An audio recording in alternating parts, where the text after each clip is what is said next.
සම්මා සම්බුදු සරණයි සදැහැති සුපින්වත් ඔබ සැමට.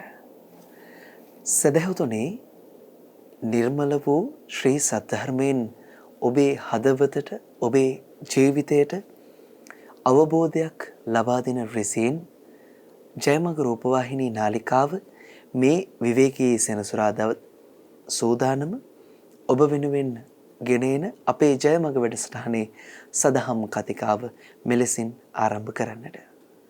සදැහැතුනේ අපි හැමදෙනාම මේ කාල වකවානුවේ ජීවත් විය යුතු ආකාරයක් තිබෙනවා. අපි සමාජය තුළ හැසිරිය යුතු ආකාරයක් තියෙනවා. මේ සියලු දේ අපේ හිතෙහි ධාරණය කරගෙන අපි අද දවස ආරම්භ කරමින් ජීවිතේ හරිහැටි ගත කරමු.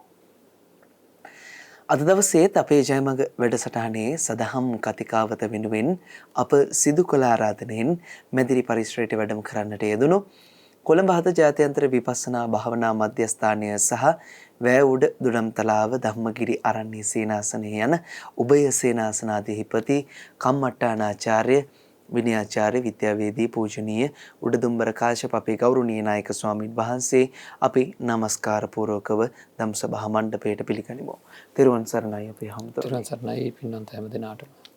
සදහැවතුනි අද දවසේ අපි කතා කරන්නේ ආඝාත පටිවිණය සූත්‍රය ඇසුරින් ගැටලු කිහිපයක් පිළිබඳවයි.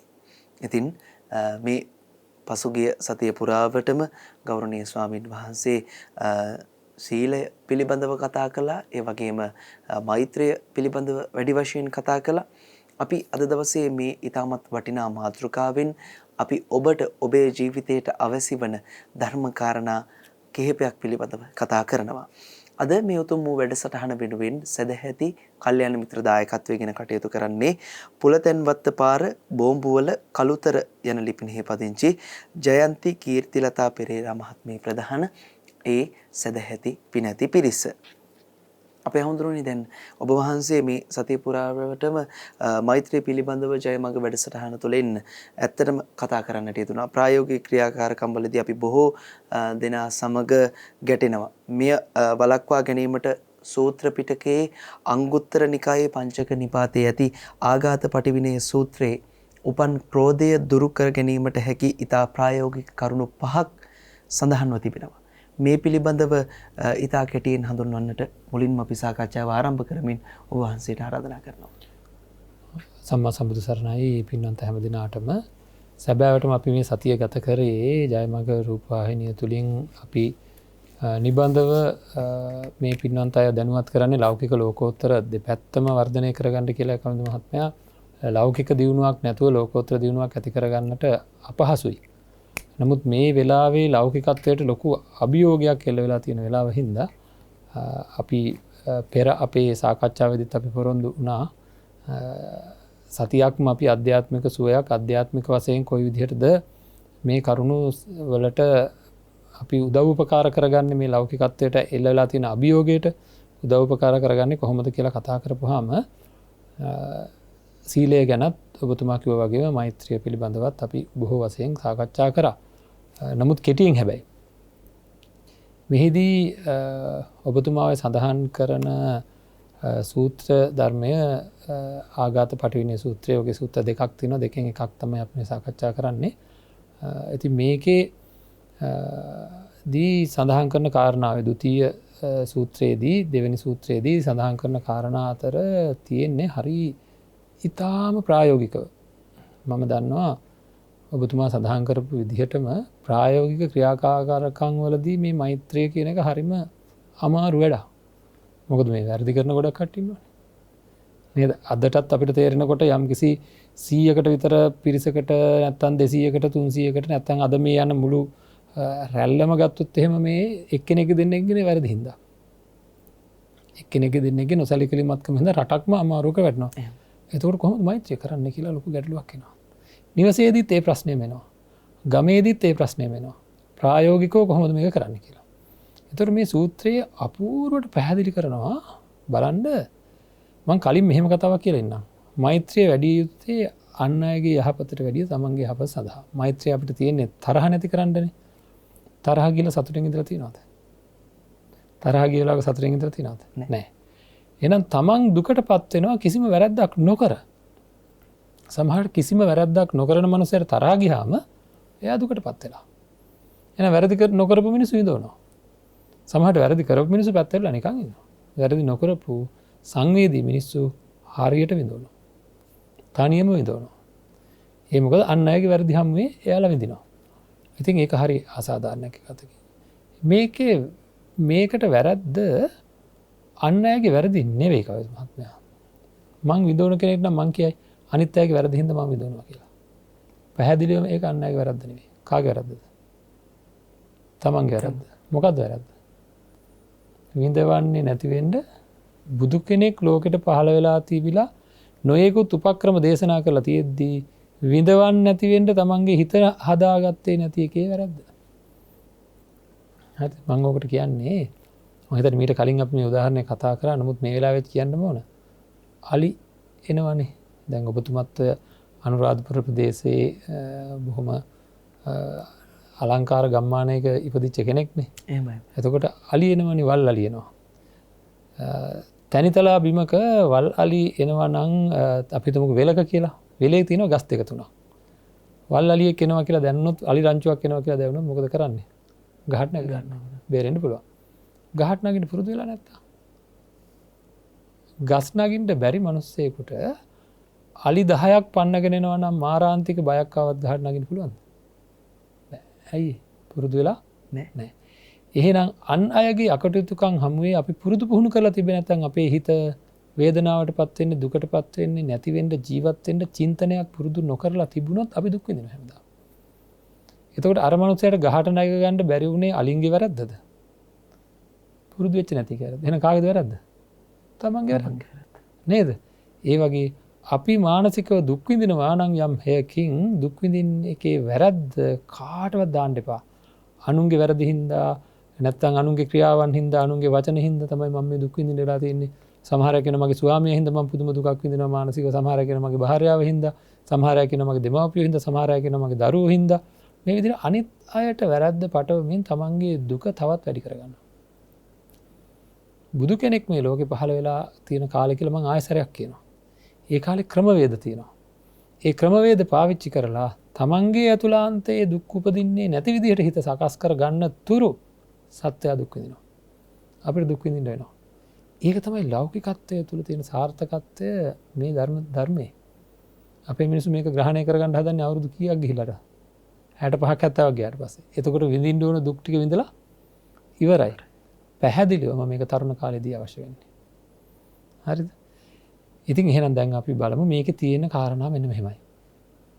අපි දන්නවනේ වැරදි කරන ක්‍රම දෙකක් තියෙනවනේ. තුනක් තියෙනවනේ. එකක් කයෙන්. අනිත් එක වචනයෙන්. අනිත් එක සිතෙන්. එතකොට එක පුද්ගලයෙක් ඉන්නවා කයෙන් වැරදි කරනවා වචනය හරි හොඳයි. හරිද? එයා ගැන අපිට ක්‍රෝධයක් උපදිනවා කොයි වෙලාවක හරි. මොකක් හරි කාරණාවක් හින්දා තරහක් එනවා. එතකොට ඒක නැති කරගන්නේ කොහොමද? දෙවෙනි එක තමයි වචනයෙන් වැරදි කරනවා කයෙන් කිසි වැරද්දක් කරන්නේ නැහැ. එයා කොහොමද එයාත් එක්ක ක්‍රෝධයක් ආවම කොහොමද කරන්නේ?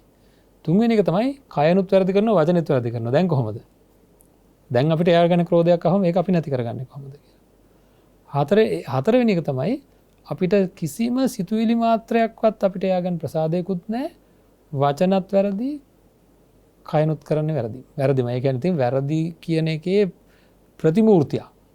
ඒ වගේ මිනිස්සෙක් කෙරෙහිත් අපි ක්‍රෝධය ඉපදුනොත් අපිට මොකද වෙන්නේ? අපිනේ දුක් විඳින්නේ. එහෙනම් ඒක නැති කරගන්න ඕන. පස්වෙනි එක තමයි සිතත් හොඳයි, කයත් හොඳයි, වචනත් හොඳයි. ඒ වගේ කෙනෙක් කෙරෙහිත් අපිට ක්‍රෝධයක් උපදිනවා. එතකොට කොහොමද අපි මේක ඒ ක්‍රෝධය නැති කරගන්නේ? එහෙනම් ඔය කණ්ඩායම් පහ බලපුවාම සියලුම සත්වයෝ අහු වෙනවා. සියලුම මිනිසුන් ටික අහු වෙනවා. එහෙනම් සියලු මිනිසුන් කෙරෙහි තරහ ඇති වෙන එක නවත්ත ගන්න ඔය ဒ ුතිය ආඝාත පටිවිණී සූත්‍රයේ තියෙන කාරණා පහ අපි ප්‍රගුණ කරන්න ඕනේ. නිකන් දැනගෙන නම් බෑ. මේ අපි දෙන්න කතා කරලා නිකන් ඉදී. අපි තුලත් ඔය හිත තුල ප්‍රගුණ කරවුවොත් අපිට තරහ කියන එකෙන් සම්පූර්ණයෙන් අයින් වෙලා මෛත්‍රී සහගත සැහැල්ලු සිතකින් ජීවිතය ගෙන යන්න පුළුවන්කම තියෙනවා. ඒක තමයි ආධ්‍යාත්මික දියුණුව කියන්නේ. ඒක තමයි ආධ්‍යාත්මික ශක්තිය කියන්නේ. එහෙම නැතු මේ අදෘශ්‍යමානව ඇවිල්ලා නිකන් මේ අර গুপ্তව ඇවිල්ලා මේ එහෙමනේ අපේ කට්ටිය හිතන්නේ මොන හරි අදෘශ්‍යමාන গুপ্ত බලවේග කියලා තමයි හිතන්නේ. නෑ. අධ්‍යාත්මික ශක්තිය කියන්නේ গুপ্ත බලවේග නෙවෙයි තමන්ගේ අතුලාන්තයේ උපදින තමන්ටම දැනෙන තමන්ට ජීවිතයේ විසඳුමක් ඇති වෙලා තියෙන සුවදායක තත්වයක ජීවත් වෙන්න පුළුවන් නම් තමන් තුළ අධ්‍යාත්මික ශක්තිය ඇති වෙලා. එහෙමයි අපේ හැමතුරනේ. අපි අද දවසේ කතා කරමින් ඉන්නේ අපේ ජයමඟ වැඩසටහනේ සෙනසුරාදා සදහම් කතිකාවත තුලින් ද්විතීය ආඝාත පටිවිනය සූත්‍රය පිළිබඳව සූත්‍රයේ තිබෙන කරුණු කිහිපයක් පිළිබඳවයි මෙතන මේ විදිහට කතිකාවත් කරමින් ඉන්නේ. අපි හැමෝම කයෙන් වැරදි සිදු කරන නමුත් වචනයෙන් වැරදි සිදු නොකරන පුද්ගලයා කෙරෙහි ක්‍රෝධය ඉපදුණු කල්හි මෛත්‍රිය උපදවා ගන්න ආකාරය කුමක්ද අපේ හැමතුරනේ? ඒ පිළිබඳව දැනගන්න කැමතියි. ඒ කියන්නේ සූත්‍රයේ තියෙන පළවෙනි කාරණාව නේද? එහෙමයි අපේ හැමතුරනේ. කයෙන් වැරදි කරනවා කියලා කියන්නේ ප්‍රාණඝාත, අදත්තාදාන, කාමීත්‍යාචාර. අපි හිතමුකෝ අපි මේවා ප්‍රායෝගිකවම කතා කරමු නේද කවි මහත්මයා? අනිවාර්යයෙන්. ගෙදරක ඉන්නවා ස්වාමියෙක් නැත්නම් භාර්යාවක්. එයා කාමයේ වර්ධව හැසිරෙන ස්වභාවයක් තියෙනවා. එහෙම නැත්නම් අපේ කාර්යාලයේ ඉන්නවා ලොකු මහත්තයෙක්. එයා හොරකම් කරන ස්වභාවයක් තියෙනවා. ඒ වගේ අවස්ථාවලදී ඒවා දැක්කහම අනිත් අයට හරියට කේන්ති යනවා. විශේෂයෙන් නිවැරදි අයට. මම දැකලා තියෙනවා හුඟක් තරහ යන අය මට හම්බෙලා තියෙනවා. ඒ හුඟක් අය කවිද මහත්මයා හරි අසාධාරණයක් මේක. හුඟක් නිවැරදිව ජීවත් වෙන අය. හරි ඒ කට්ටිය තියෙන එකම දෝෂය තමයි එයාලා නිවැරදි හින්දා හරියට තරහ යනවා. අනිත් අය වැරදි කරනවා දකිද්දී. ඉතින් මේ වගේ මේ තත්ත්වයක් යටතේ මේ සූත්‍රයේ මහා පුදුම විශේෂත්වයක් තියෙනවා. මේ හැම අවස්ථාවකටම උදාහරණ දේශනා කරනවා. භික්ෂුන් වහන්සේ නමක් පිණ්ඩපාතේ වඩිනවා. භික්ෂුන් වහන්සේ නමක් පිණ්ඩපාතේ වඩින ගමන් චීවරයක් හොයාගෙන වැඩම කරනවා. පිණ්ඩපාතේ වඩිනා වගේම චීවරයක් හොයාගෙන වැඩම කරනවා. ඒ චීවර මාසෙදී හුඟක් වෙලාවට දැන් මේ යන්නේ චීවර මාසේ. එතකොට පාංශකූලික රෙදි හොයාගෙන තමයි ඒ කාලේ භික්ෂුන් වහන්සේලා පාංශකූලික කියන්නේ පසට යට වෙච්ච අතහැරලා දාපු ඔය සොහන් වල එහෙමනේ ඒ වගේ රෙදි තියෙන්නේ. ඉතින් මේවා එක රෙදි කෑල්ලක් දකින්න එක භික්ෂුන් වහන්සේ නමක් අසුචි තැවරිලා තියෙනවා මේකේ. හරි නැත්නම් දිරපු කොටස් තියෙනවා. මේ භික්ෂුන් වහන්සේ මොකද කරන්නේ? තමන්ගේ චීවරයට අවශ්‍ය කරන කොටස අයින් කරගන්නවා. අනවශ්‍ය ටික ඉවතලා අවශ්‍ය කරන ටික අයින් කරගන්නවා තමන්ගේ පැත්තට. ඒක අර වෙන් කරලා ගන්නවා. අවශ්‍ය ටික වෙන් කරලා ගන්නවා. අන්න ඒ වගේ බුදුරජාණන් වහන්සේ දේශනා කරනවා යම්කිසි කෙනෙකුට කයෙන් වැරදි කරනවා නමුත් වචනේ හරිය හොඳ. දැන් අර කියපු පුද්ගලයෝ දෙන්නම ගත්තාම වචනෙන් හරිය ආදරෙන් කතා කරනවා. පරස වචනයක් කියන්නේ නැහැ. හරියම ලෙන්ගතුයි මේ ඔක්කොම තියෙනවා. අර වැරද්ද තමයි තියෙන්නේ. ඒතකොට අපි හිතන්න ඕන කොයි පැත්තද? අන්නර වචනයෙන් එයා හොඳයිනේ. කයෙන් මොන වැරදි කරත් වචනයෙන් එයා හොඳයිනේ. වචනයෙන් එයා හොඳයිනේ කියලා අන්න ඒ වචනයෙන් වැරදි කරන්නේ නැහැ නේ මේ තැනත්තා. වචනයෙන් වැරදි කරන්නේ නැහැ නේ මේ තැනත්තා කියලා මොකද කරන්නේ? ඊ타ත්ම සද්භාවයෙන්, ඊ타ත්ම යහපත් තත්වයෙන් මොකද කරන්නේ? ඒ පැත්ත ගැන හිතලා මෛත්‍රිය උපදවා ගන්න. මිත්‍රකමක් ඇති කර ගන්න. මෛත්‍රිය උපදවා ගන්න කියන්නේ අර තරහ නැති කරගෙන අපි හිතන්නේ එයාගේ හොඳ පැත්ත කියන එකයි මේ කියන්නේ. හිතන්නේ හොඳ පැත්ත. හරිද? අන්න ඒ විදිහට මෛත්‍රිය හදා ගන්න ඕනේ. ආයෙ මම ඔබතුමාගෙන් අහනවා. ඇයි මෙහෙම අපි මේ මිනිස්සු ගැන මෙහෙම හිතලා මෛත්‍රිය හදාගෙන මේ මිනිස්සු වැරදි කරනවානේ? ඊ වැරද්දට අපිට දඬුවමක් දෙන්න ඕන නම් දඬුවමක් දෙන්න. හරිද? බයින්න ඕන නම් බයින්න. හැබැයි තමන්ගේ ඇතුලේ මෛත්‍රිය තියාගෙන. ඇයි නැත්තම් පිච්චෙන්නේ කවුද? දැවෙන්නේ කවුද? පව් කරගන්නේ කවුද? ඒක නිසා වෙන්ම මේක අපූර්ව කලාවක්. කලාවක් කියන්නේ ක්‍රමයක් කියන එකනේ. නේද? මේක අපූර්ව ජීවත් වෙන කලාවක් බුදුරජාණන් වහන්සේ දේශනා කරනවා. ඉස්සෙල්ලා තමන්ගේ හිතේ ප්‍රසාදය හදා ගන්න ඕනේ. මිනිස්සෙකුට අවවාදයක් දෙන්න ඒ කරන්න ඉස්සෙල්ලා ඒ ඉදිරියේ ඉන්න කෙනා කෙරෙහි ප්‍රසාදය හැදුනොත් තමයි ඒ අවවාදය සාර්ථක වෙන්නේ. ඒකින්ද මෙයා කයෙන් වැරදි කරනවා. හැබැයි වචනයෙන් වැරදි කරන්නේ නැහැ. ඒකින්ද මෙයා කෙරෙහි මම ප්‍රසාදය උපදවා ගන්න ඕනේ කියලා එයා කරන වැරද්දට අපි ඊට පස්සේ මේ මෛත්‍රියෙන් යුක්තව එයා මේ වැරද්ද දිගටම කරගෙන යයි. ඒක නවත්තන්න ඕනේ. නැත්නම් එයාට අයහපතක් වෙනවා. සමහරට බැනලා තමයි නවත්තන්න ඕනේ. තරහ නැතුව බයිනවා. තරහ නැතුව බයින්න පුළුවන්. තරහ නැතුව ගහලා නැද්ද අපේ පැරණි විදුහල්පතිවරු? මතකද? දැන්ටත් ඒ වගේ උතුම් ගුරුවරු ඕන තරම් ඇති. අපිට මතක තියෙනවා අපේ විදුහල්පතිවරු සමහරලාට අපිව පන්තියෙන් එක් කරගෙන ගිහිල්ලා ඔෆිස් එකේ හිටෝලා තියලා එයාගේ වැඩ ඔක්කොම ඉවරුනහම බොහොම සංවරයෙන් ගිහිල්ලා වේවැල අරගෙන නේද අල්ලනවා අත කියලා අත අල්ලපුවම අපි අත ආපහු ගත්තත් එයාට තරහ යන්නේ නැහැ කවදාවත් නේද? අන්තිමට අතින් අල්ලගෙන පාරක් ගහලා මට හොඳට මතකයක් තියෙනවා අනිත් පැත්ත හැරිලා බලනකොට මෙයා මොකද කරන්නේ? ඒ ගුරුතුමා අඬනවා. හරි ඒ කියන්නේ තා මෛත්‍රියෙන් දෙන දඬුවන්ගේ. අන්න ඒ මෛත්‍රියෙන් හිත පුරවාගෙන කෙනෙකුට දඬුවම් දෙන්න උනත් පුළුවන්. ඒකද කවිද මහත්මයා කයෙන් වැරදි කරන කෙනාගේ වචනය හොඳයි නම් ඒ ගැන හිතලා තමන්ගේ හිතේ ප්‍රසාදය හදාගන්න ඕනේ. එහෙමයි. දැන් ඊළඟ කාරණේ අපේ හැමදෙරුනේ වචනයෙන් වැරදි සිදු කරන නමුත් කයෙන් වැරදි නොකරන පුද්ගලයා කෙරෙහි ක්‍රෝධය ඉපදුණු කල්හි මෛත්‍රිය උපදවා ගන්න ආකාරය පිළිබඳව තමයි ඔබ වහන්සේගෙන් ඊළඟට විමසන්නේ. දැන් ඉතින් මගෙන් විමසන්න දෙයක්වත් නැති තරම් දැන් වැඩේ තේරෙනවා නේද? එහෙමයි. සූත්‍රයේ තියෙන ආකාරයට ඒ කියන්නේ එහෙමනම් මොකද කරන්න? මෙයා සමහර අය ඉන්නවා අපේ කවුරුත් මත මෙයා ප්‍රායෝගිකව හිතන්න. හරි? හරියට පරස වචන කියනවා, කේලම් කියනවා, බොරු කියනවා, ඕවා තියෙනවා. හැබැයි වැඩ නම් උපරිම හොඳයි. හරි ඒ කියන්නේ ප්‍රාණඝාත කරන්නේ, හොරකම් කරන්නේ, කාමයේ වදව හැසිරෙන්නේ, ඒව මොකක්වත් නැහැ. කය කියන්නේ ක්‍රියාවන් ඉතාමත්ම හොඳයි. වචන නම් ගන්න කට ඇරියොත් ඉවරයි කියලා අපි කියන්නේ. ඒ වෙලාවට අපි කරන්න ඕනේ ක්‍රියාව කෙරෙහි හිතලා අපේ හිතේ මොකක්ද දැන් මේ කරන්නේ? අපේ හිත කඩා ගන්න නැතුව ජීවත් වෙනවා. අපි කියන්නේ හිත කැඩෙනවා, paludu වෙනවා, ඊරිතාලනවා, බිඳුනොත් බිඳුනමයි කිය කෝලම් වචන වර්ගයක් තියෙනවානේ. මොකටද බිඳුනොත් බිඳිලාම ඉන්නේ? නේද? ඒකෙන් මිනිස්සු දුක් විඳිනවා. නේද? ඕන කෙනෙකුට වෙනස් වෙන්න පුළුවන්කම තියෙනවා. ඉතින් ඒකින්ද ඉතා පැහැදිලිව කරන්න ඕනේ වචනය ඉතාම නරක විදිහට හසුරවන ක්‍රියාව හොඳ විදිහට කරන කෙනෙකුට. හරිද? මෙන්න මෙහෙම කතාවක් දැන් අපේ හිතේ ප්‍රසාදෙ උපදින්න ඕන. මේකට තියෙන උදාහරණයක්. හරි ලස්සන උදාහරණයක්. ඒ තමයි මේ දියසෙවල් පිරිච්ච වතුර පිරිසිදු වතුර තියෙන තැනක දියසෙවල් වලින් පිරීලා ඒ වතුර. දැන් මට හොඳටම පිපාසයි. මම මොනවා කරයිද? අර දියසෙවල් මෑත් කරලා දියසෙවල් ටික අයින් කරලා නැත්නම් උඩ තියෙන පාසි අනම්මනම් අයින් කරලා අර වතුර ටික පාදගෙන ගන්නවා. නේද? පාවිච්චිට ගන්නවා. පාවිච්චියෙන් පිපාසය නිවා ගන්නවා. ඔය තරහ කියන්නේ පිපාසයක් වගේ හරියන එක. හරිද? ඒ පිපාසය ඒ පිපාසාවට මොන හරි ඕනේ. එක්ක ගහන්න ඕනේ, එක්ක බනින්න ඕනේ. එතකොට අපි මිනිස්සු කියන තරහ නිවෙනවා කියලා. නේද? එතකොට තරහ කියන්නේ පිපාසාවක් වගේ මේ පිපාසාව අයින් කරගන්න මොකද කරන්න ඕනේ? අර වචනයෙන් වැරදි කරන කෙනාගේ ඒ වචනේ වැරදි ටික පැත්තකින් තියලා හිමින් සැරේ අපි අපේ හිතෙන් මතු කරගන්නවා මෙයා ක්‍රියාවෙන් හොඳ දේවල් කරනවානේ කියලා. හරිද? මෙයා ක්‍රියාවෙන් හොඳ දේවල් ඒ විදිහට අර අදාළ දේ මොකද කරන්නේ? හොඳ දේ මතු කරගන්නවා. හොඳ දේ මතු කරගෙන ඒ හොඳ දේ කෙරෙහි ප්‍රසාදය උපදවා ගන්නවා. ඉතින් අපි දැනගන්න ඕන අපිව පරිස්සම් කරගන්න අපේ හිතේ ප්‍රසාදයක් උපදවා ගැනීම තමයි අවශ්‍ය කාරණාව. ඒතර කයෙන් වැරදි කරන කෙනා වචනයෙන් හොඳ කෙනා ගැන අපි වචනේ හොඳ ගැන හිතලා ප්‍රසාදය උපදවා ගන්නවා. වචනයෙන් වැරදි කරන කයෙන් හොඳ කරන කෙනාගේ කයේ හොඳ ගැන කියලා හිතලා අපි ප්‍රසාදය උපදවා ගන්නවා. ඒතර කොහොම හරි අන්තිමට අපි පුහුණු කරන්න ඕන. මේක පුහුණු කරන්න ඕන දෙයක්. පුරුදු කරන්න ඕන මේ කතා කරනකොට තේරුණාට මදි. හොඳට පුහුණු කරන්න ඕන මේක පුහුණු කරොත් අපිට ඒ වෙලාවට මතක් වෙනවා ප්‍රසාදය උපදවා ගන්න. එහෙමයි. POTV නාලිකා අංක 94 ජයමග රූපවාහිනී නාලිකාව අපි මානව ජයග්‍රහණයක සම්භාවනීය ප්‍රවිෂ්ටය ඔබට නිර්මාණය කර දෙන්නටයි මේ විදිහට ඔබත් සමගින් රැඳෙමින් ඔබේ ජීවිතය ධර්මයෙන් ආලෝකමත් කරමින් මේ ඉදිරි ගමන් මඟ ඔබේ ඉදිරි ගමන් මඟ නිර්මාණය කර දෙන්නේ. ඉතින් අපි ඔබ වහන්සේගෙන් දැන් දැනගන්නට කැමති අපි කරුණු එකක් පිළිබඳව කතා කළා. අපේ හැමදෙරෝනේ මේ කයෙන් වචනයෙන් දෙකෙන්ම වැරදි කරන්නේ නම් අපි කෙනෙක් කෙරෙහි මෛත්‍රිය ඇති කරගන්නේ කෙසේද? තුන්වෙනි කාරණේ. මේක හරි පුදුම කාරණාවක්. මේකට තියෙන හරි ලස්සන උපමාවක්. මේ උපමාව කවිද මහත්මයා එක්තරා ඔබතුමත් දන්න මේ උපමාව අපි හිතන්නේ ප්‍රායෝගික නෑ කියලා.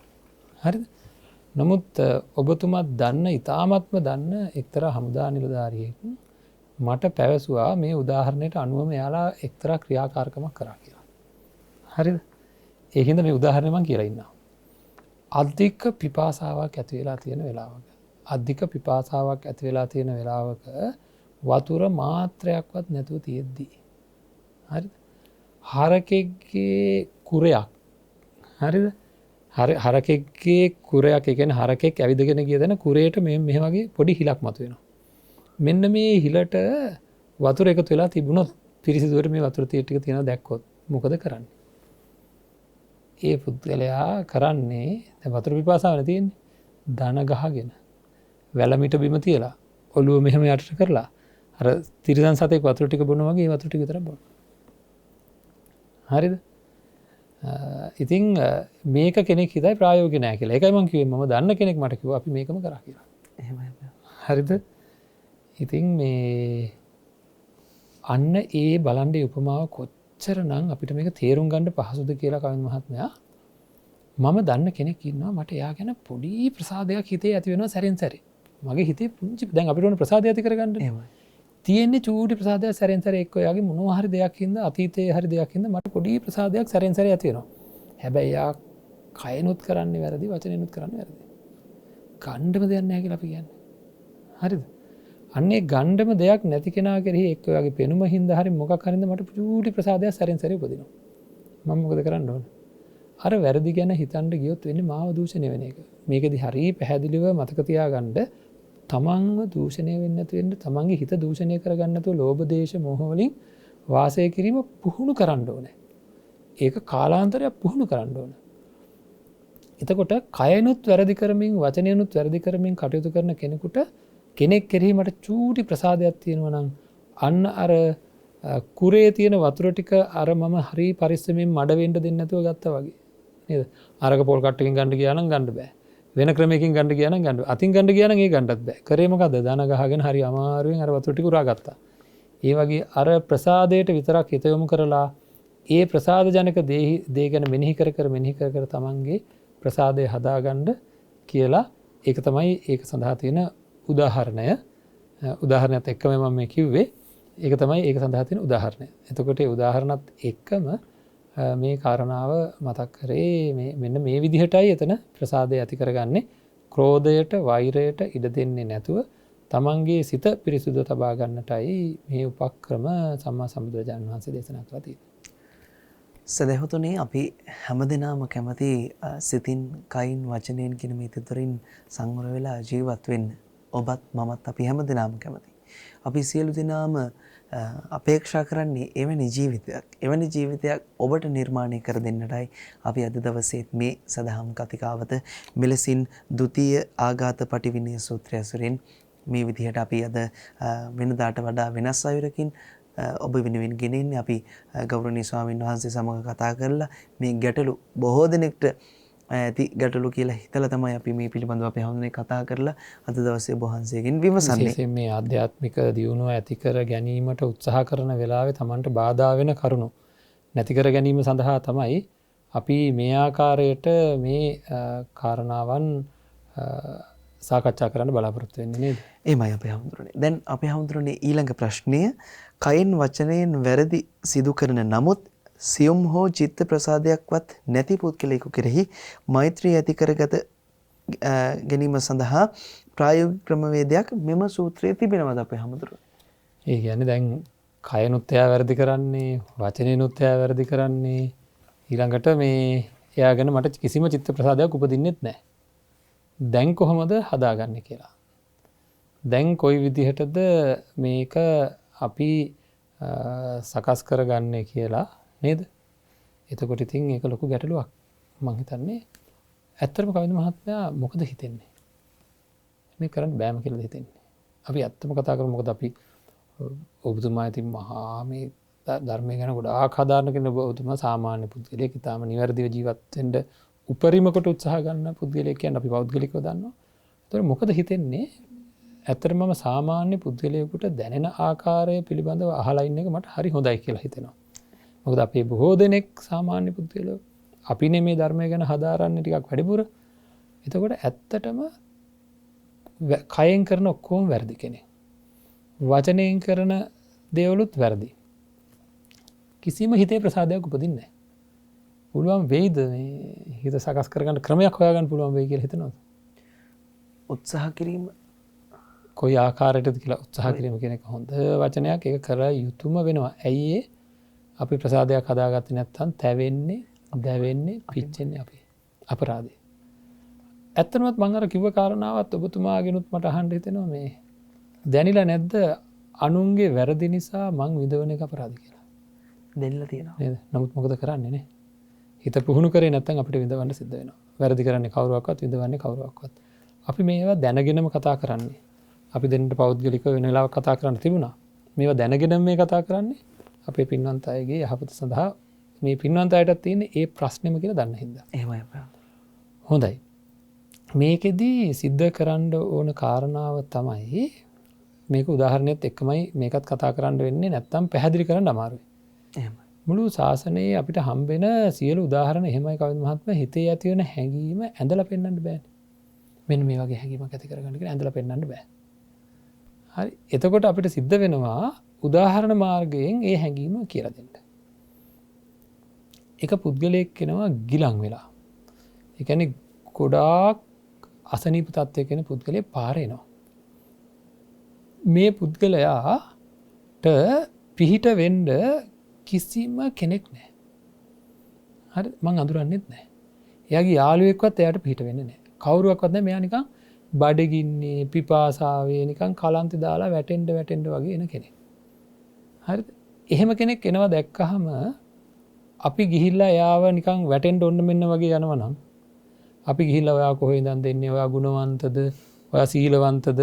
ඔයාගේ යාළුවෝ කියන්නේ බණ්ඩ ඔයාගෙන් දුර ඔයාට අපි පොඩ්ඩක් මේ දුරකථන නැමතුමක් දීලා අහලා බලන්න ඕනේ මෙයා හොඳ කෙනෙක්ද කියලා. ඔය ඕව හැම හොයලා බල ඉන්නවද? නෑ. අපිට අදහසක් ඇති වෙනවා මෙයාට කවුරු හරි උදව් කරොත් හොඳයි. මෙයාට නගරේ නගරාධිපතිතුමා උදව් කරොත් හොඳයි. නැත්නම් ග්‍රාම සේවක උදව් කරොත් හොඳයි. මං හරි ඉක්මනට පැනලා උදව් කරන්න ඕනේ. ඇයි මේ මිනිස්සයා වැටිලා තුවාල වෙලා මරණයටපත් වෙන්න පුළුවන් කියලා. ඇත්තටම එවැනි වෙලාවක කිසිම මෙයා හොඳ කෙනෙක්ද නරක කෙනෙක්ද මෙයා මොන තත්ත්වයේ කෙනෙක්ද කියලා කිසිම දෙයක් හොයලා බලන්නේ නැහැනේ. අන්න ඒ වගේම කවිල් මහත්මයා මේ ඒ වගේම දැන් එතෙන්දි හොයලා බලන්නේ නැහැනේ. අවශ්‍යතාවයකුත් නැහැනේ හොයලා බලන්න. සිතේනුත් ඒ කියන්නේ කයනුත් වැරදි කරන වචනෙනුත් වැරදි කරන මට මාත්‍රාවක්වත් ප්‍රසාදයක් උපදින්නේ නැති පුද්ගලයෙක් ගැන එයා වැරදි කරනවා ඇති තරම්. අන්න එයා ගැන බුදුරජාණන් වහන්සේ අපිට හිතන්න කියන මෙන්න මෙහෙම. අනේ මේ තැනැත්තා මරණයෙන් මත්තේ තිරිසන් අපායේ ප්‍රේතයෙක් වෙලා නැත්නම් ප්‍රේත අපායේ අසුරයෙක් වෙලා නැත්නම් නිරයේ ගිහිල්ලා අනන්ත අප්‍රමාණ දුක් විඳිනවා. මේ යන ක්‍රමයට එයාගේ අනාගතයේ විඳින්න තියෙන මහා දුක්ඛන්දරාව නම් නවත්තන්න කාටවත් බෑ. අනේ මේ තැනැත්තා අර අසනීපෙලා වැටෙන්න උන්න වෙන යන පුද්ගලයා ගැන වගේ. අනේ මේ තැනැත්තා කයෙන් වැරදි නොකරනවා නම් හොඳයි. අනේ මේ තැනැත්තා වචනයෙන් වැරදි නොකරනවා නම් හොඳයි. අනේ මේ තැනැත්තා දූෂිත සිතුවිලි වලින් අයින් වෙනවා නම් කොච්චර දෙයක්ද කියලා අපේ හිතේ ප්‍රසාදයක් උපදවා ගන්න ඕන. ඒ තැනැත්තා කරේ අනේ මෙයා මේ වැරදි වලින් අත මිදේවා. හරිද? අනේ මේ තැනැත්තා මේ වැරදි වලින් අත මිදේවා මෙයාට අනාගතේ විඳින්න වෙන දුක්. එක මව් කෙනෙක් හිටියා එයාගේ ස්වාමියා එයාට ඉතාමත්ම තද්ද බල විදියට අසාධාරණකම් කරලා කළ හැකි සියලු අසාධාරණකම් කිව්වොත් එහෙම කියන තරමටම දේවල් සිද්ධ කරපු පියෙක්. එයාට මේ අම්මා අන්තිමට සලකනවා. සලකන්නේ ඔන්න ඔය කාරණාව ඇහුණාට පස්සේ ධර්මය තුල ඉතා වෛරීව ජීවත් වුණා. ජීවත් වෙලා ධර්මය තුලින් ওই සූත්‍රයට අදාළව මේ කාරණා පැහැදිලි කරලා දීලා එක දවසක් ඇත්තටම මගේ පැත්තෙන්ම කියුණා ඔතනින් එහාට ආය බත් ටිකක් දකින්න මෙයාට කාලයක් නැති වෙයි. ওই මරණයෙන් පස්සේ මෙයා කරලා තියෙන දේවල් එක්ක මෙයාට විඳවන්න තියෙන විඳවිලිත් එක්ක මේ බත් මිටක් දකින්න සසර බොහොම මේ අවස්ථාවක් නැති ඒකින්ද බත් ටිකක් දෙන එක වටිනා මේ වෙලාවේ කියලා. ඉතින් එන්න එහෙම හිතලා අනුකම්පාවෙන් ඒ ජීවිතේ නැති වෙනකම්ම ඒ මවතුමිය ඒ ගොඩාක් අසාධාරණකම් කරපු තමන්ගේ ඒ ස්වාමියාට සලකුවා අන්තිමට. ඉතින් ඇත්තටම එතුමාට ධර්මය පිළිබඳ අදහසක් ඇති වෙන්න ඇති. මොකද මෙතුමිය ධර්මානුකූලව ජීවත් වෙන කෙනෙක්. ඉතින් ඒකින්ද ගොඩාක් වැරදි කරන හැම පැත්තකින්ම වැරදි කරන අය කෙරෙහි ඔන්න ඔය විදිහට අපේ හිතේ ප්‍රසාදය උපදවා ගන්න ඕනේ. ඒ කියන්නේ අනේ මේ වැරදි වලින් මේ තැනත්තා අත මිදේවා අනාගතේ මහ දුකකට පත් වෙන තැන. කොයි වගේද අර පාරේ වැටෙන්න ඔන්න මෙන්න වෙලා එන කෙනෙක්ගේ පරම්පරාවක්වත් යහගුණාවක්වත් රස්සාවක්වත් අපි හොයාගෙන හොය ඉන්නේ නැහැ. අන්න ඒ වගේ. සදහතුනේ අපේ සිත පාලනය කරගන්න අපි සිත පාලනය කිරීම ප්‍රගුණ කළොතින් අපිට මොනතරම් දේවල් අපේ ජීවිතයට අපිට ඉතා ඉක්මනින් ළඟා කරගන්න පුළුවන්ද? ටිකක් අමාරුයි. හැබැයි උත්සාහ කරොත් අසීරු වෙන එකකුත් නැහැ කියලා අපි නිරන්තරයෙන්ම හිතනවා. ඔබට අපේ ජයමඟ වැඩසටහන වෙනුවෙන් කල්යාණ මිත්‍ර දායකත්වයක් ගෙන කටයුතු කරන්නට පුළුවන්. ඒ වෙනුවෙන් ඔබ කතා කරන්න අපට 0112 711 දුරකථන අංකයට. ඒ වගේම තමයි ඔබට පසුගිය අපේ ජයමග වැඩසටහන් සියල්ලම ජයමග රූපවාහිනියේ YouTube නාලිකාව ඔස්සේ නරඹන්නට පුළුවන්. ඒ වගේම සජීවීව ජයමග රූපවාහිනී YouTube නාලිකාව ඔස්සේ මේ විකාශය වන දේශනාවන් වගේම තවත් දේශනාවන් දවස පුරාම අඛණ්ඩව පැය 24 පුරාවම අපි ඔබ වෙනුවෙන් sannivedanaya කරන වග අපි ඔබට සිහිපත් කරනවා. එමෙන්ම ඔබට යම්කිසි ගැටලුවක් තිබෙනවා නම් ඔබේ ජීවිතයේ පිළිබඳව යම්කිසි ගැටලුවකට ධර්මයෙන් පිළිතුරක් අවසි නම් අපේ මේ තිරේ දිස්වන දුරකථන අංකයට WhatsApp මාර්ගයෙන් ඔබේ ගැටලුව යොමු කරන්නට පුළුවන්. එහෙම නැත්නම් ඔබට පුළුවන් අපේ Facebook පිටුවට ඔබේ ගැටලුව යොමු කරන්න කෙටි පණිවිඩයක් මාර්ගයෙන්. එහෙමත් අසිරු නම් ඔබට පුළුවන් ඔබේ ජංගම දුරකථනයෙන් කෙටි පණිවිඩයක් අපේ මේ තිරේ දිස්වන අංකයට යොමු කරන්න. ඉතින් මේ සියල්ලම ඔබ වෙනුවෙන් අපි නිර්මාණය කළේ ඔබේ යහපත උදෙසා ඔබේ අනාගතය උදෙසා මන්ද ඔබ තමයි අපට සිටින එකම වත්කම. ඔබේ හිතවත්කම තමයි අපට තියෙන ලොකුම වත්කම. ඒ වත්කම හිතවත්කම අපි රැකගන්නට අපි නිරන්තරයෙන්ම උත්සාහ කරනවා. ඔබේ එදිනෙදා ජීවිතයේ ඔබට මානසිකව තිබෙන ගැටලු පිළිබඳ අපි කතා කරන්නට සූදානම්. ඒ පිළිබඳව ඔබ අපට ගැටලු යොමු කරන්න අපි ගෞරවනීය ස්වාමීන් වහන්සේ සමග සාකච්ඡා කරමින් ඒ පිළිබඳව කතා කරන්න සූදානම්. අපේ හැමදෙරෝනේ මේ ඒත් එක්ක මතක් කරන්නට ඕන අපේ Facebook ගිණුමට ගැටලු බොහෝමයක් යොමු කරලා තිබුණා මේ පසුගිය කාලවකවානුවේ. හැබැයි අපි ඒ පිළිබඳව දැන් කෙනෙක්ට හිතෙන්නට පුළුවන් ඇයි මම යොමු කරන ගැටලුව ඔබ වහන්සේගෙට යොමු කරලා ඒ පිළිබඳව විමසන්නේ නැත්තේ කියලා. අපි හැමෝම අපි අනාගතයේදී පිළිබඳව කතා කරන්නට සූදානම් වග අපේ සදහැවතුන්ට අපි කාරුණිකව සිහිපත් කරනවා. අපි තවත් ගැටලුවක් වෙත මෙලෙසින් යොමුවනවා. සිත කය වචනය තිදොරින්ම නිවැරදිව කටයුතු කරන පුද්ගලයෙකු කෙරෙහි ක්‍රෝධය ඉපදුණු කල්හි නැති කර ගැනීමට යෙදිය යුතු උපක්‍රමය කුමක්ද අපේ හැමතුරුනේ? ඔව් මට ඔබතුමා කතා කරද්දී ඒක අදහසක් ඇති වුණා ওই ප්‍රශ්නෙට උත්තර දෙන්න කලින්. පෞරුෂය කියලා කියන්නේ පෞරුෂයක් ගොඩනගන්නේ කෙනෙක්ගේ අනිත් අයට සාමාන්‍ය අයට කරන්න බැරි දේවල් කරද්දී. එහෙමයි. සාමාන්‍ය අය කල්පනා කරනවා පුදුමයිනේ. ඊටා පුදුමයිනේ කියලා. එතකොට අපි දන්නවා කයෙන් බොහොම ශක්තිමත්ව වැඩ කරන අය ඉන්නවා. ඒ අය දැක්කහමත් එයාගේ ඒ කය දැකලාම පෞරුෂයක් ඇති වෙනවා. දැකීමෙන්ම පෞරුෂයක් ඇති වෙනවා, පෞරුෂයක් ගොඩනැගිලා තියෙනවා. සමහර අයගේ ක්‍රියාවන් දැක්කහම ලොකු පෞරුෂයක් හැදෙනවා. ඒ ක්‍රියාවන් වල තියෙන දේවල් අනිත් අය මෙන්න මෙහෙම කල්පනා කරොත් කවිඳ මහත්මයා මේ පුදුම ඉවසිල්ලක් මෙයාගේ තියෙන්නේ. නේද? මට හිතාගන්න බැරි විදිහට මෙයාට තරහා යන්නේ නැහැ. පුදුම දරා ගැනීමේ ශක්තියක් තියෙන්නේ. පුදුම අදිෂ්ඨානයක් නේ තියෙන්නේ. පුදුම සිහියක් නේ තියෙන්නේ. තමන් ළඟ ඉන්න අයට තේරෙනවා නම් මේ වගේ ගුණාංග මේ තැනැත්තෙක් ළඟ තියෙනවා කියලා ඒ අය ඒ තැනැත්ත දිහා බලන්නේ පුදුමයි. හරිද? අත විශ්වාසයෙන්. අනිත් එක තමයි එතකොට අර අපිට ගැටලු වෙනවනේ සමහර වෙලාවට. ගැටලුව ආවම අපිට මතක් වෙන්නේ කවුද? ගැටලුව ආවම මතක් වෙන්නේ. පැහැදිලිව මේ ගැටලුවට හොඳ උත්තරයක් දෙයි කියලා අත්දැකීමේ අපි දන්න අයට තමයි අපි කතා කරගෙන මට මේ වගේ ගැටලුවක් ආවා කියලා. අන්න එවැනි පෞරුෂයක් ඇති කර ගන්න මේ වගේ ධර්ම කරුණු පුහුණු කරන අයට පුළුවන්. මොකද කියන්නේ? අනිවාර්යයෙන්ම. නේද? ඇයි අනිත් අය පුදුම වෙනවා කොහොමද මෙයා මේ කටයුතු කරන්නේ කියලා. ඒකින්ද ධර්මයෙන් හිත පෝෂණය කර ගැනීම මේවා පුහුණු කිරීම ඔබතුමාගේ කියවුණා මේක පුහුණු කරන්න ඕනේ කියන එක. ඒක පුහුණු කිරීම පැහැදිලිවම අපේ පෞරුෂය අපේ දරුවන්ගේ වචනයෙන් කියනවා නම් පර්සනැලිටි එක. නේද? වර්ධනය කරගන්න ඕන නම් නිකන් වීරයෙක් වගේ ජීවත් වෙන්න, ශක්තිමත්ව ජීවත් වෙන්න. අන් අය හමුවේ නොසැලී මහා පුදුම ගුණාංගයන් වලින් ජීවත් වෙන්න ධර්මයට අනුව හිත පුහුණු කරන්න ඕන, කතා කරන්න විතරක් නෙවෙයි ඕන. අවසාන ප්‍රශ්නෙට තියෙන උදාහරණයක් පුදුමයි මේ උදාහරණ බුදුරජාණන් වහන්සේගේ උදාහරණ. මේවා හරි පුදුමයි කවින්ද මහත්මයා මේවා කොච්චර ගැලපෙනවද කියලා බලන්න. අපේ ජීවිතයට සංවේදීම කාරණාවක් එකතු කරන්න මම මේ හදන්නේ. මේ උදාහරණෙත් එක්ක.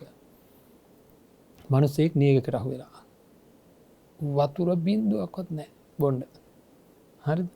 ලොකු පිපාසාවකින්, තද බල පිපාසාවකින් ඉන්න වෙලාවක මෙයා ඇවිදගෙන යනකොට මෙයාට ලස්සන සුදු වතුර තියෙන, පිරිසිදු වතුර තියෙන, සීතල වතුර තියෙන පොකුණක්ම හම්බ වෙනවා. මේ පොකුණ වටේට ලස්සනට තියෙනවා ගස් කොළන්.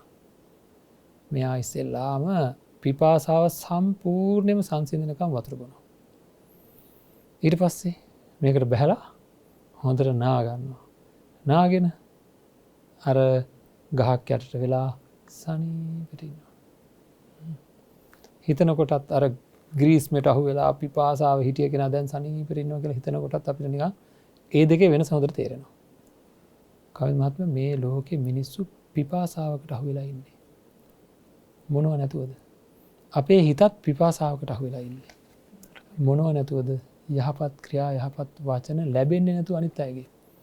සමහර දරුවෝ ඉන්නවා දෙමව්පියන්ගෙන් ඥාතීන්ගෙන් පාසලෙන් යාළුවන්ගෙන් කිසිම කෙනෙක්ගෙන් කරුණාවන්ත මෛත්‍රී සහගත වචනයක් ලැබෙන්නේ නැහැ. ඔබතුමා දන්නවද එහෙම ඉන්නවා? කර්මානුරූපව එහෙම වෙච්ච අය ඉන්නවා. ඉතින් ඒ කට්ටිය ඉන්නේ තද පිපාසාවකින්. අපි කාර්යාලයක් ගත්තොත් සමහර වෙලාවට මේ කාර්යාලේ සමහර භූමිකාවන් අරගෙන යන පිරිස් ගත්තාම හොඳ මිනිස්සුන්ට ওই වගේ ප්‍රශ්න තියෙනවා. මේ සමාජයේ යහපත් විදිහටම ක්‍රියා කරන යහපත් විදිහටම කතා කරන හිත රිද්දවන්නේ නැති සුවපත් හැම කෙනෙකුගේම හැම කෙනෙකුටම සතුටක් ඉපදෙන විදිහට ජීවත් වෙන අය ඉන්නේ මම හිතන්නේ ඉතාම සුළු පිරිසක්. එහෙම අඩු පිරිසක් ඉන්න හින්දා වැඩි දෙනෙක් ඉන්නේ නියගට අහු වෙලා කිව්වොත් මොකද කියන්නේ? නේද? මිනිස්සු නියගට අහු වෙලා වගේ. ඇයි? යහපත් වචන යහපත් ක්‍රියාවන් නෑ හම්බෙන්නේ නෑ. හරිද? මං අහනවා එහෙම ග්‍රීස්මට අහු වෙලා ඉරිතැලිලා ගිය හිතක් තියෙන පීඩාවෙන් ඉන්න හිත තියෙන මිනිස්සුන්ට ග්‍රීස්මට අහු වෙලා ඉන්න පිපාසාවෙන් ඉන්න කෙනෙකුට ලස්සන වතුර පිරිච්ච සුදු වතුර තියෙන සීතල වතුර තියෙන වටේට ගස් කොළන් තියෙන පොකුණක් වෙන්න කැමති නැද්ද? නේද? මම ඒකේ බොහොම සංවේදී කාරණාවක් මේ කියන්න යන්නේ කියලා. ලෝකෙ දිහා ඇහැරලා බලන්න. ඔක තමයි උදාහරණය. හරිද? ලෝකෙ දිහා ඇහැරලා බලන්න වැඩිපුරනත් පිරිසක් ඉන්නේ වචන මාත්‍රයකින්වත් කරුණාවක් මෛත්‍රියක් ලැබෙන්නේ නැතුව. වචන මාත්‍රයක්වත් කරුණාවක් මෛත්‍රියක් ලැබෙන්නේ නැතුව ඉන්න මිනිස්සුන්ට දියපිරි විලක් වෙන්න අදිෂ්ඨාන කරගත්තොත් තමන්ගේ ජීවිතේ. ඒ කියන්නේ මොනම තත්වයක් යටතේවක්වත් මම තවත් කෙනෙක්ව රිද්දවන්නේ නැහැ. ඒ කට්ටියගේ මොන වැරද්ද තිබුණත් කමක් නැහැ. හරිද? ඒ වැරද්දට මම කාරුණිකව හෝ හදා ගැනීමේ බලාපොරොත්තුවෙන් සැරපරසව හෝ දඬුවම් ලබා දෙනවා. ඒක වෙනම කතාවක්. නමුත් මගේ අතුලාන්ත ප්‍රීතිය මං උපදවාගෙන මේ අය කෙරෙහි හරියට නිකන් අර සිතකය වචනය කියන තුනෙන්ම යහපත් කෙනාව දකින්න ඕන වගේ පොකුණක් වගේ කියන එකයි ඔය උදාහරණය. මම මේක පොඩ්ඩක් මේ අනිත් පැත්ත හරව ගත්තා. හරිද? ඇයි මට බැරි පොකුණක් වගේ ජීවත් වෙන්න? ඇයි මට බැරි කයෙන් නිවැරදිවම වචනයෙන් නිවැරදිවම සිතෙන් නිවැරදිවම ඇතුළ පිට හා සමානව මේ දුක් විඳින අනිත් අයගේ චිත්තසංතානවල තියෙන දුක් නිවන්න තමන්ගේ වචනේ පාවිච්චි කරන්න බැරි ඇයි? තමන්ගේ ක්‍රියාව පාවිච්චි කරන්න බැරි ඇයි? හැරෙනකොට, පෙරලෙනකොට, දඟලනකොට හරිද? අපි අවධානය යොමු කරොත් අපිට තේරෙනවා අපේ ඉරියව් පවා අන් අයට සමහරට හරියට රිදෙනවා. සමහර අයගේ ජීවිත ගල් ගෙඩි වගේ. අපි හිතන්නකො අපි මේ ඉන්නකොට ගෙදරක අපේ බිත්ති සෞම්‍යයිනේ. බිත්ති වල තියෙන ගල් පතුරු නම් ලොකු ලොකු ගල් නා. අපි ඇවිදගෙන යනකොට වදිනකොට හොඳට රිදෙනවා. නේද? සමහර අයත් එක්ක ජීවත් වෙනකොට අන්න ඒ වගේ හරියට රිදෙනවා. එතකොට අපි බලන්න ඕනේ සෞම්‍යව තමන්ගේ ජීවිතය සකස් කරගන්න හොඳට මෙනෙහි කරන්න ඇතුළ පිට සමව අරගෙන ඇතුළ පිට සමව කියලා කියන්නේ ඔබතුමා දන්නවනේ සමහර අය ඊරිසියාවෙන් ඇතුළේ පිපුරනවා. පුපුරන ගමන් එළියට කතා කරන කොහොමද? අක්කේ නංගියේ අයියේ දැක්ක ගමන් මට පුදුම සතුටක් ඇති වුණේ. අනේ ඉතින් හොඳයි නේද කියලා ඔළුවත් අත ගන්නවා පිටත් අත ගන්නවා. හැබැයි ඇතුළේ තියෙන්නේ මොකද්ද? දෙන්නම්ක පුළුවන් වුණොත් කියලා නේද? ඉතින් එවැනි ලෝකෙක එවැනි කුහක කූර ගුණමකු මිනිස්සු ඉන්න ලෝකෙක අසරණ වෙලා ඉන්න සිත්වලට පොකුණක් වගේ ජීවත් වෙන්න අදිෂ්ඨානයක් ගත්තොත් දෙවියන්ගේ පවා নমස්කාරය Tamanට ඇති කරගන්න පුළුවන්කම තියෙනවා. සීලවන්තකමක් ගුණවන්තකමත් එක්ක මේ ජීවිතේ නිර්මාණය වුණොත් බාහිර පරිසරය අපිට සත්කාර කරනවා. හරිද? තමන්ගේ අතුලාන්ත සුවදායක తত্ত্বය නිසාවෙන් කවිද මහත්මයා අන්තිමට සඳහන් කරලා තියෙනවා බොහෝ පින් රැස් වෙනවා ඒ වගේ අයට. ඒ පින් දෙවියන්ට ගාතාවත් කියන්න ඕනේ. නිකන් ඉන්න ගම මං කරගත්ත පින් සම්මියදෘෂ්ටික දෙවි දේවතාවුන් වහන්සේට අනුමෝදන් වේවා කියලා හිතන චිත්ත මාත්‍රයෙන් මේ පින් අනුමෝදන් කරගන්නවා. ඒ පින් ඒවට මේ පළතුරු වට්ටි උස්සගෙන හතර තිබ්බාගේ දුක් විඳින්න යන්න ඕනේ නැහැ. එහෙම අනුමෝදන් කරගත්තාම පරිනිර්වාණ සූත්‍රයේ සඳහන් කරලා තියෙනවා ඒ පින් අනුමෝදන් කරගන්න දෙවියෝ ඒ පුද්ගලයාව අම්මා කෙනෙක් දරුවෙක් ආරක්ෂා කරනවා වගේ ආරක්ෂා කරනවා කියලා. හරිද? එතකොට අපි නොදන්න දෙයක් ඒ දෙවියන්ට දැනෙන්න පුළුවන්. අර පැත්තේ කොවිඩ් වැඩිපුර තියෙන පැත්තක්. මොන හරි එකක් කරලා වළක්වන්න පුළුවන්. ඒ වගේ වෙලා තියෙනවා අතීතයේදී. ඉතින් තමන්ගේ ජීවිතේ නිවැරදි කරගත්තොත් දෙවියන්ට ප්‍රිය වෙනවා, මෛත්‍රිය වැඩුවොත් මනුස්සයින්ට ප්‍රිය වෙනවා, හොඳින් නිින්ද යනවා, හොඳින් ඇහැරෙනවා, නපුරු හීන පේන්නේ. අර මිත්‍යානිසංස සූත්‍රයේ තියෙන ආනිසංස ඔක්කොම ලැබෙනවා විතරක් නෙවෙයි මැරෙනකොටත් මුලාවටපත් වෙන්නේ නැති බව සඳහන් කරලා තියෙනවා. ඉතින් ඒකින්ද ජීවිතේ සකස් කරගත්තොත් මහා පුදුම ලස්සන ජීවිතයක් කරගන්න මම අවසාන වශයෙන් එක දෙයක් කියන්නම්. මේ ලෝකෙ මිනිස්සු ඔක්කොමලා ජීවත් වෙන විදිහක් තියෙනවා. හැමෝම ඇතුලෙන් එන හැඟීමට අනුව ඔහේ දඟලනවා. සමහර අය සල්ලාලකමේ දුවනවා, සමහර අය බේබදුකමේ දුවනවා. මේ ඇතුලෙන් එන හැඟීම පාලනය කරගන්න බැරුව මේ ශරීර කූඩුවත් අරගෙන පිස්සු වගේ හැමතැනම දුවනවා. හරිද? චුට්ටක් තමන්ගේ පැත්ත හැල්ල බලන්න. මං එහෙම වෙන්න බෑ. මේ ලෝකයේ ඉදිරියට ගිය මිනිස්සු, නායකයෝ වෙච්ච මිනිස්සු, පෞරුෂයකින් කටයුතු කරපු මිනිස්සු අන් අයට වැඩිය වෙනස් විදිහට තමන්ගේ ජීවිතය හදාගත්ත අය. සාමාන්‍ය අය ගෙවන විදිහට නෙවෙයි. අන් අය විදිහට අන් අයගේ චර්යාවට වැඩිය වෙනස් රටාවකට තමන්ගේ චර්යාව සකස් කරගත්ත අය. චින්තනය සකස් කරගත්ත අය. එහෙනම් බුදුරජාණන් වහන්සේගේ ධර්මය අපිව උඩු යටිකුරු කරන ධර්මයක්. ඒ සඳහා හැමෝටම ඇත්තටම ශක්තිය, ධෛර්යය, වීර්ය, අධිෂ්ඨානයේ වාසනාව, ප්‍රඥාව හැම දිනාටම ඊටාම ඉහළ පෞරුෂයකින් යුක්ත යහපත් අන් අයට සීතල වතුර පොකුණක් වගේ පිපාසාවෙන් ඉන්න අයට ලස්සන සීතල වතුර පොකුණක් වගේ ජීවත් වෙන්න ආරාධනා කරමින් හැම දිනාටම තිරුවන් සරණ ප්‍රාර්ථනා කරනවා මේ වෙලාවේ. හොඳයි. අද අපට ලැබී ඇති කාලය මෙලෙසින් නිමවට පත්වනවා. අද අපේ ජයමග වැඩසටහන වෙනුවෙන් මේ කතිකාව වෙනුවෙන් කල්යාණ මිත්‍ර දායකත්වයෙන් කටයුතු කරන මේ සදැහැති පිරිසට පුණ්‍ය අනුමෝදනාවන් සිදු කරන්නට අපේ ගෞරවනීය ස්වාමින් වහන්සේට নমස්කාර පූර්වක වැරවුම් කරනවා. හොඳයි. වෙනද වගේම අපි හැමදාමත් මතක් කරන්නේ ධර්මය දැනගෙන නිවසේ ඉඳලා ධර්මය ධාරණය කරගෙන තමන්ගේ සිත, කය, වචනය සංවර කරගත්තොත් යම්කිසි කෙනෙක් ඒ සිත සංවර කරගන්න, කය සංවර කරගන්න, වචනය සංවර කරගන්න වාරයක් ගානේ මේ ධර්මය තමන්ට ලබා දෙන්න උදව් කරපු අයට බොහෝ පින් රැස් වෙනවා. ඒකින්ද විශේෂයෙන්ම මේ සාකච්ඡාවට සම්බන්ධ වෙච්ච මටත්, ඒ වගේම ඔබතුමාටත්, ඒ වගේම ජයමග කාර්ය මණ්ඩලයටත් ඒ විතරක් නෙවෙයි ප්‍රධානම පිරිස තමයි මේ සඳහා දායකත්වය ලබා දෙන පිරිස. ඉතින් ඒ අය බොහෝ පින් රැස් කරගෙන ඉවරයි මේ වෙනකොට. නමුත් අපි තුල ජනිත වුණා වූ ධර්ම දේශනාවෙන්, ධර්ම ශ්‍රවණය කිරීමෙන් ඔබ අප හැම දිනම තුල ජනිත වුණා වූ සියලු පුණ්‍ය ශක්තිය කල්‍යාණ මිත්‍ර දායකත්වය ලබා දුන්න ඒ පින්වන්ත පිරිසට අනුමෝදන් වේවා කියලා අපි ප්‍රාර්ථනා කරමු. ඒ අයට සසර වසන තාක්කල් පාප මිත්‍රයෙක්ගේ අසුරකට නම් පත්වන්නට හේතු නොවේවා. කල්‍යාණ මිත්‍ර සම්පත්තිය නිබඳව නිරතුරුව ලැබේවා. අවසාන වශයෙන් උතුම් නිවනින් සැනසෙන්නට, උතුම් චතුරාර්ය සත්‍ය ධර්මය අවබෝධ කරගන්නට මේ සියලු පුණ්‍ය ශක්තියින් හේතු වේවා කියලා අපි ප්‍රාර්ථනා කරනවා. ඉතින් අද දවසේ මේ ධර්ම දේශනාවේ දායකත්වයේ වශයෙන් සඳහන් කරලා තියෙන්නේ කළුතර බෝමුවල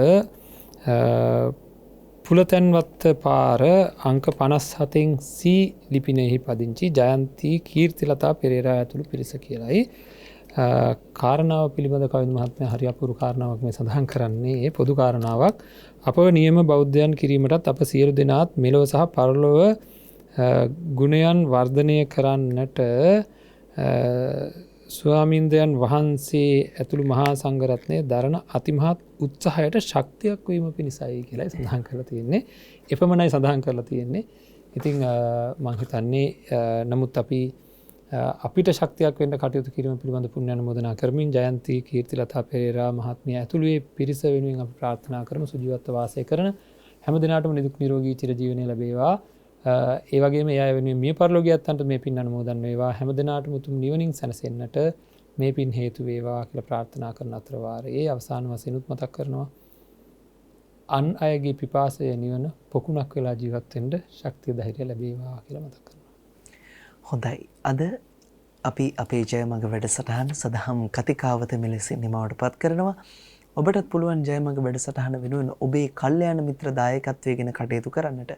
ඔබ දරණ දායකත්වයෙන් තවත් කෙනෙකු ධර්ම ශ්‍රවණය කරලා ඔවුන්ගේ ජීවිත සරිකරලන්න ඔවුන්ගේ ජීවිත සාර්ථක කරගන්නට උත්සාහ ගන්නව නම් ඒ තරම් උතුම් පුණ්‍ය කර්මයක් නොමැති තරම්. ඉතින් ඔබට දායකත්වය ගැන කටයුතු කරන්නට කතා කරන්න අපට 0111 කතන අංකයට ඒ පිළිබඳවත් අපි සිහිපත් කරමින් අද දවසේත් අපේ ධම් සභා මණ්ඩපයට වැඩම කරමින් ධර්මයෙන් අනුශාසනා පැවැත්වූ කොළඹ හත ජාත්‍යන්තර විපස්සනා භාවනා මධ්‍යස්ථානය සහ වැයුඩ දුරම් තලාව ධම්මගිරි ආරණ්‍ය සේනාසන යන උභය සේනාසනාධිපති කම්මට්ටානාචාර්ය විනයාචාර්ය විද්‍යාවේදී පූජනීය උඩදුම්බර කාශ්‍යප අපේ ගෞරවනීය නායක ස්වාමින් වහන්සේට තවත් චිරාත් කාලයක් මේ සසුන් කෙත අස්වද්දන්නට ශක්තිය ධෛර්යය ලැබේවායි අපි ප්‍රාර්ථනා කරමු.